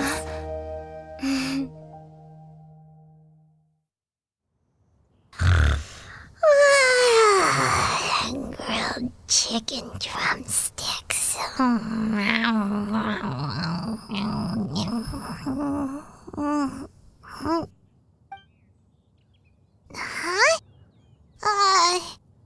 Was Paimon sleeping just now? Oh, Paimon wasn't talking to you. Paimon had a dream about eating grilled chicken drumsticks, that's all. Madam Adeptus? Oh, Xianyun, you're awake. How do you feel? I feel a little better. Thanks. I know I'll see Granny again someday, so I don't feel so sad anymore. Madam Adeptus, could I ask you something? Would you take me in as a disciple? Oh, and have you reasons for this sudden interest? I know Granny thought what she did back then was wrong. She felt really bad about it. But without that mistake, I would have never been born. Even though Granny lost her memories, she never forgot to show me how much she loved me. So, I thought maybe one day I could become a cool Adeptus like you and help a whole bunch of people, just like Granny wanted to do. Upon some reflection, one supposes you are no mere mortal. The fact that Yuendai's blood flows through your veins is proof enough of that. If this is what you desire, one shall make it so. Thank you so much, Madam Adeptus. No, I mean, Master. Xianyun, are you sure about this? Paimon's gonna let you in on a little secret. We've seen Cloud Retainer's 2 other disciples, and they pretty much eat nothing but bitter herbs like Genshin and violet grass.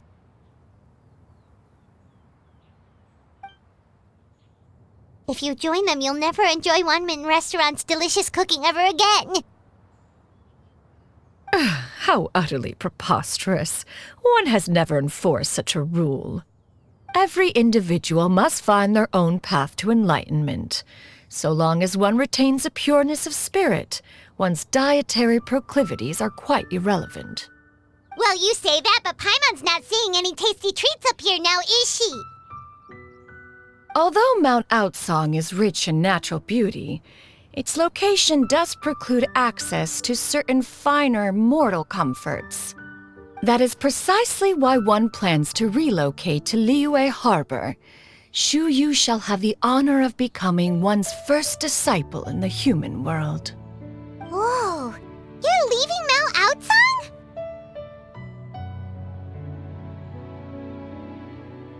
One has never concerned oneself with the location of one's residence.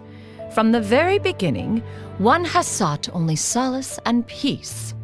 Yet in the end, all of one's disciples ended up in Liyue Harbor. Ganyu, Shenhe, Yuendai, they all chose a life among the mortal world. One has reflected on this fact for many years now. One can only assume that it is due to some failing on one's part as an elder or master. A failing, perhaps, of recognizing what it was they truly wanted. One is most curious as to what aspect of Liyue Harbor could have enticed them to remain there. One could hardly offer an opinion on the matter, but perhaps some time in the harbor will prove instructive.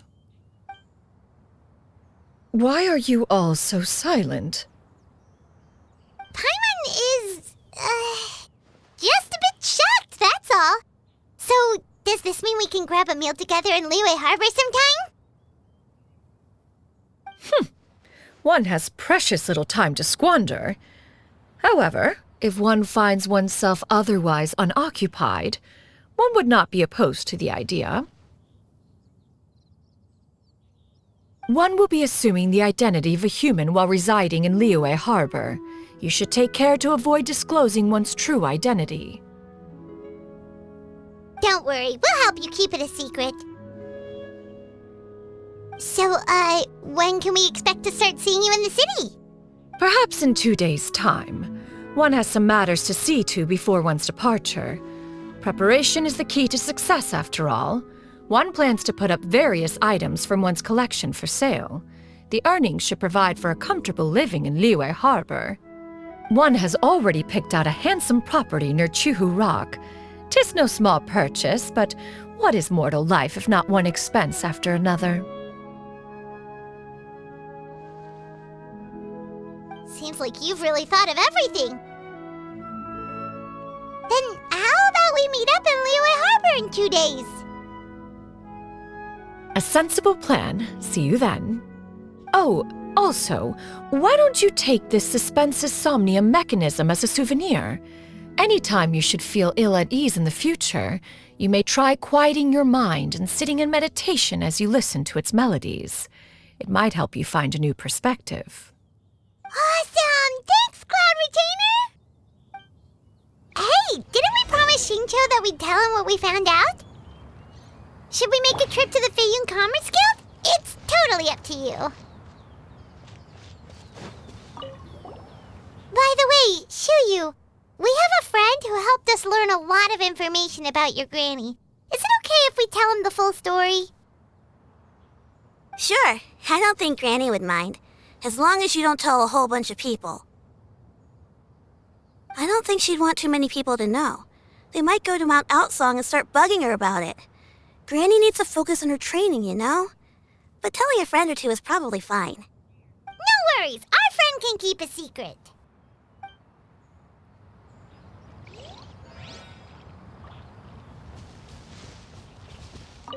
So, about your move to Liyue Harbor, you gonna tell the other Adepti about it?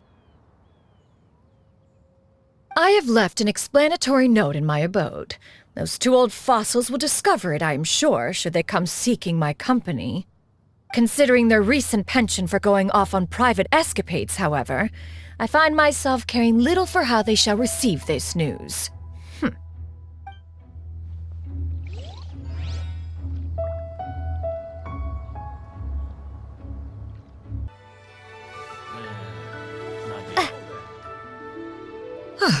Your concerns are excessive and unfounded. This is but a simple collection of ordinary valuables. Such intense scrutiny is hardly necessary. To be quite honest, your insistence on that fact is my primary cause for concern. In what way are any of these ordinary? Every single item here could be worth more than everything I own combined. I simply can't risk shelling out that kind of mora without proper scrutiny. If I'm wrong, I would never be able to earn it back, not even if I worked every single day for the rest of my life. I have to be careful. Yes, you can never be too careful. We're here, Cloud.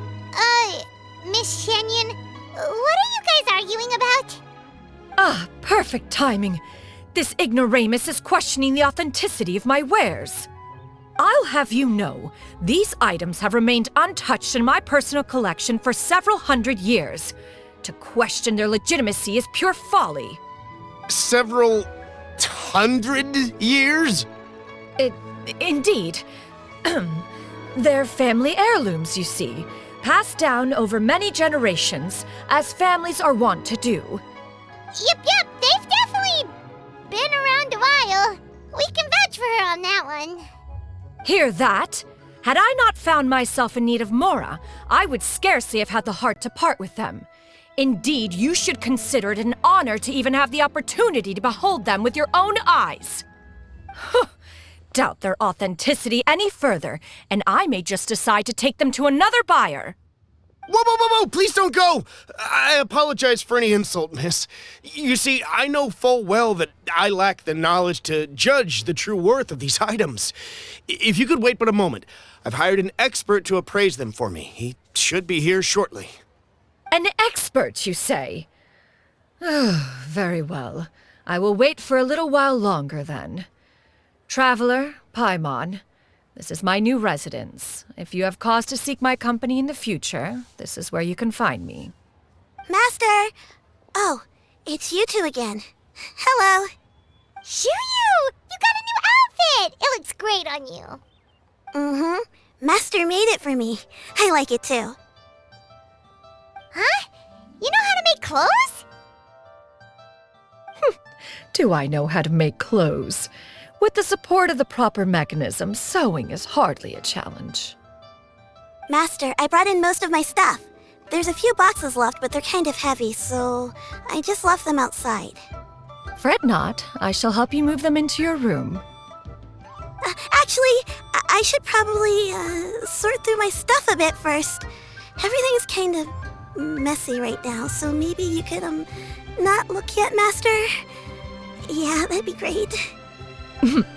It appears my young apprentice has her own fair share of secrets. No matter. Do what you must, child. Now, this expert you mentioned, when can we expect their arrival? Soon. Ah, there he is! Here, allow me to make some introductions. This is Mr. Zhongli, a well-respected consultant at Wangshang Funeral Parlor and an expert in all manner of valuables and antiques. Mr. Zhongli, this is Miss Xianyun. She's the one who's looking to sell the collection of valuables I mentioned earlier. Huh.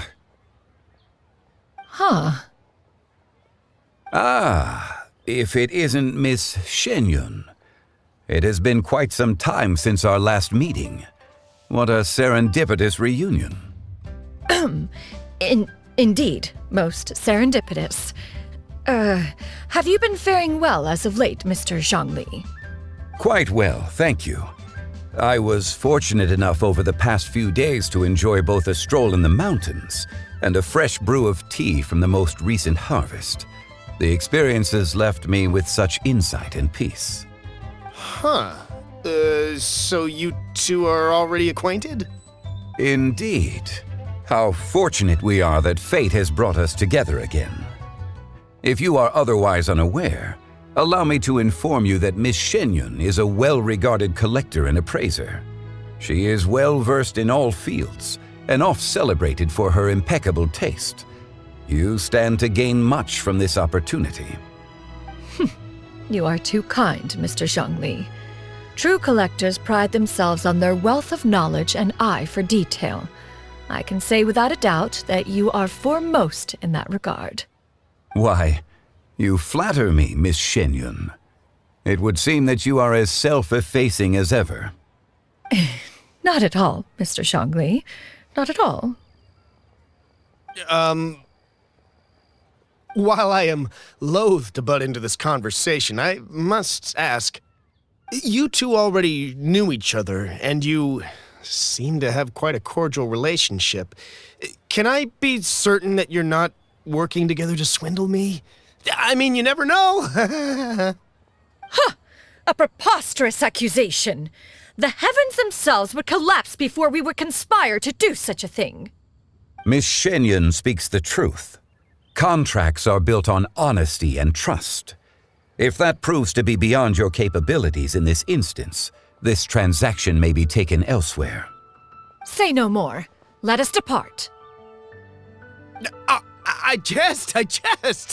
What fool would still harbor doubts after Mr. Zhongli himself has vouched for the goods? Miss Xianyun, wait!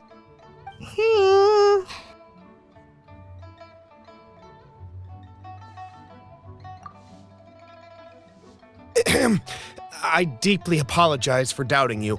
So, Mr. Zhongli, could you please give me a final verdict on the value of these items? There is no cause for concern. They are indeed rare and precious valuables. Take this mechanism, for instance. Though one may not immediately perceive its purpose, its structure and appearance are exquisite enough to merit it a place in any fine home. The same can be said for this one here. Few could hope to possess an item that so perfectly blends mechanical wonder with geometric grace. I am sure you have heard from your travels that the study of mechanisms is among the most wondrous arts in this world.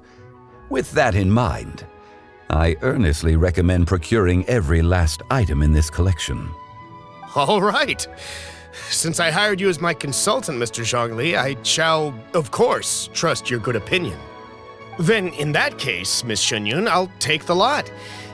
However, since the final sum is quite large, how about we start with an initial deposit through the Northland Bank? The Northland Bank? Huh. Oh, you refer to the fiduciary house. Oh, very well. I fear people only use the term bank nowadays. In that case, I'll be off for now. I'll return to collect the goods once you've received the funds.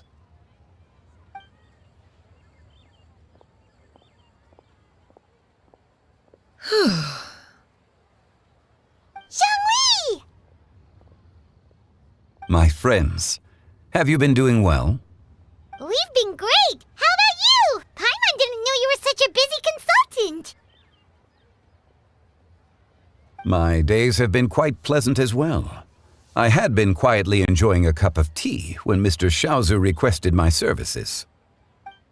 As for you, Miss Xianyun, I presume you must be looking to settle in the city? I must say, the name Xianyun sounds exceedingly strange coming from you. Perhaps you could dispense of that particular epithet in further conversation. Whatever for. Am I not addressing you as a friend should? Well, that is true, but... Alas, refer to me however you will. After all, a name exists such that others may address you with it. One is hardly ignorant of that fact. It would seem that you have gained many valuable insights over the years, Cloud Retainer. One has indeed. One's previous days were all brief. Now that one has made up one's mind to move and settle, one has gained a much better appreciation of the hubbub and commotion of the city, as well as the people's hard work and ardor. This city is much changed from how it was more than 1,000 years ago. Not unlike the ocean tides, so too shall the movement of people ebb and flow. From turmoil to peace, enlightenment to aspiration. Human society possesses limitless potential. In another 1,000 years, the scene we witness here may change in ways that are impossible for either of us to imagine. Alright, that's enough reflection for one day. No need to get all sentimental on us. You make a valid point, Paimon. Now that the sale has concluded, what say one plays the host as we try some specialty dishes together? One must profess great interest in trying bamboo shoot soup. Perhaps you have forgotten, Cloud Retainer, but I once tried my hand at that dish. You were at the table on that occasion, so logic dictates that you should have already tried it. Oh? What occasion was this? It was a reunion between friends several centuries ago. Alas, you must have been too preoccupied to secure yourself a portion. Or perhaps our other companions simply availed themselves of faster reflexes on that occasion. Huh! Hardly. 'Twas most certainly out of consideration for the others in attendance. In but a moment, one will show you what it means to have a true deftness of hand. It is settled then. Bamboo shoot soup, mora meat, crab roe tofu, triple-layered consommé. We shall enjoy the lot. One has already passed word to Shenhe and Ganyu to make a reservation. It is prime time for them to meet one's newest disciple. Is that agreeable to everyone? It should be a most splendid occasion. Shu Yu, come now, it is time to dine. Ah, this gentleman over here is Mr. Zhongli. He is, A humble employee of Wangsheng Funeral Parlor. Pleased to make your acquaintance. Nice to meet you too, Mr. Zhongli. That should be everyone, right? Let's go!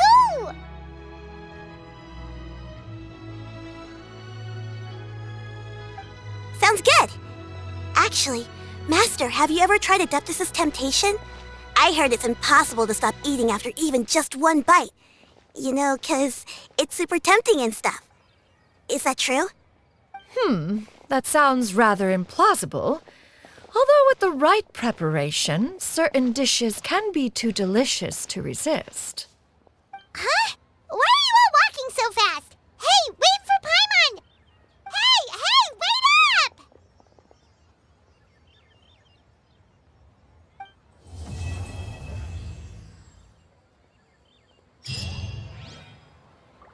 Why not treat yourself to a seasonal Adventurer, gift from Scent think of you can last Spring? around against I me? promise. One may have won the kite flying competition, Yu Hung, but this prize should truly be reserved for another. You need not be so humble, Honored Adeptus. Among all the kites, yours was quite literally a cut above the rest. Please accept this prize. You deserve it. Besides, I'm quite certain we owe a fair share of the success of this year's lantern rite to you. If you insist, then one can hardly continue to refuse. However, there is another matter with which one would ask your assistance. Of course. One would be much obliged if you could distribute this case of Sunglow tea among the Millilith on duty. The security of the festivities rests entirely on their shoulders, after all. One presumes they could always benefit from something to invigorate their spirits. Cloud Retainer is so thoughtful and attentive to others' needs.